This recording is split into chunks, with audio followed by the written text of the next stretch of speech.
Meeting. OK. Alors, surtout, n'hésitez pas pendant un moment donné, pendant les slides, j'essaierai de faire des petites pauses de temps en temps pour poser des questions. Mais si à un moment donné, n'hésitez pas à intervenir sur le chat, comme ça fait un peu plus d'échange. Ça ne me fait pas parler tout seul devant mon écran, de mon côté. Donc, je vais commencer par me présenter. Donc, je m'appelle Thibaut Neveu. Donc, j'ai fait mes études un peu au Kent, à l'université de Kent en Angleterre, où j'ai étudié l'intelligence artificielle. Ensuite, j'ai fait aussi un master à Epitech en France. Et ensuite, je suis allé, donc j'ai été beaucoup intéressé à l'intelligence artificielle pendant mes études. Et ensuite, ça m'a amené à travailler assez tôt finalement dans le milieu de la robotique. J'avais travaillé chez Omano, c'est une entreprise qui travaillait sur des robots d'interaction. Donc, le but, c'était de voir un peu comment est-ce qu'un robot était capable d'interagir avec un humain et de comprendre ce que l'humain était en train de faire. Et sur ce genre de problématique, j'avais déjà pu aborder des sujets qui étaient liés à la vision, comment est-ce que les robots peuvent percevoir le monde. Et donc ça m'a mené à évoluer dans ce domaine fascinant qu'est la robotique. Et j'avais travaillé chez Samsung.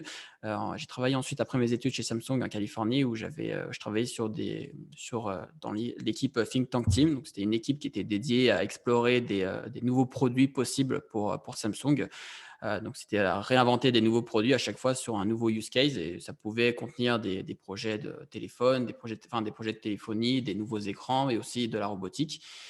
Et donc, j'avais travaillé beaucoup sur des projets robotiques à ce moment-là et j'avais vraiment commencé à percevoir quelles pouvaient être les limites sur ce genre de projet. Qu'est-ce qui faisait finalement qu'on n'avait pas aujourd'hui des robots qui pouvaient être déployés de partout, dans des centres commerciaux, dans des robots livreurs dans nos rues. Qu'est-ce qui pouvait être limitant? Quels étaient les points bloquants? Et donc, dans cette conférence, je vais vous partager un peu mes expériences sur ce sujet et finalement la compréhension que j'ai pu avoir de ce domaine, sur pourquoi et comment est-ce qu'on peut atteindre plus d'autonomie. Donc, pour cette conférence, l'idée, c'est que dans une première partie, on va explorer ce monde qu'est l'autonomie et on va s'intéresser notamment aux voitures autonomes. C'est un sujet qui est assez fascinant. C'est un sujet sur lequel j'ai eu l'occasion de travailler pendant un an quand j'étais en Angleterre, puisque j'ai fait ma thèse là-dessus.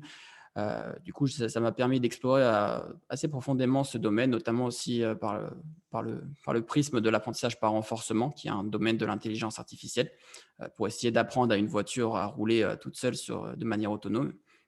Donc, on explorera ce domaine qui est la voiture autonome parce qu'il a vraiment une bonne ouverture sur quel est l'état aujourd'hui de l'autonomie en robotique.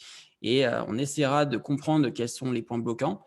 On verra que finalement, on essaiera de tirer des conclusions de ce domaine de la voiture autonome pour voir comment est-ce que les leçons qu'on a de la voiture autonome peuvent potentiellement nous aider à atteindre plus d'autonomie sur d'autres domaines que j'appelle la petite autonomie, c'est-à-dire tous les robots qui aujourd'hui, dans des industries par exemple, ou dans des